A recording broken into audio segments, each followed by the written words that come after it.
የተሰበረ ሁሉ ያበቃለት አይደለም።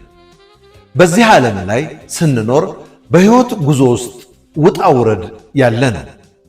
ከመስጠት በኋላ መቀበል አለ። ከማጣት በኋላ ማግኘት አለ። ከማልቀስ በኋላ መሳቅ አለ።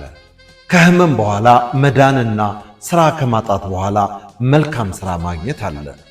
ሳትፈተን መልካም ውጤት የለም። ሳትቸገር ደስታ የለም። ለመኖር ዋጋ ትከፍላለህ። ለመኖር ስትል ዝቅ ትላለህ። ለመኖር ስትል እንባ ታፈሳለህ። ለመኖር ከሀገር ትሰደዳለህ። ለመኖር ስትል ዝቅ ትላለህ። ለመኖር ስትል አንገት ትደፋለህ። አንድ ቀን ግን ሁሉም ያልፍና ቀና ብለህ ከሰው እኩል ትራመዳለህ። በዚህ ዓለም ላይ ምንም ነገር ልናጣ እንችላለን፣ ነገር ግን የሚተካ ነው።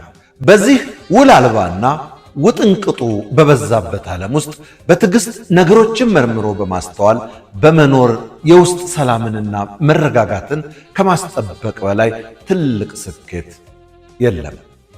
የውስጥ መረጋጋትና የህሊና ሰላምን ማጣት ግን ትልቁ ውድቀት ነው።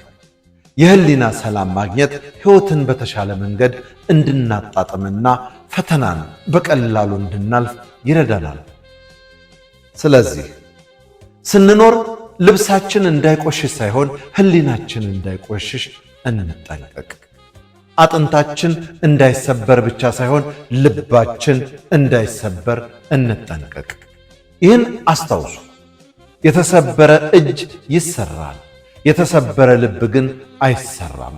ቢሰራም የቁስሉ ጠባሳ እየደማ ዘወትር አንካሳ ሆኖ ይኖራል።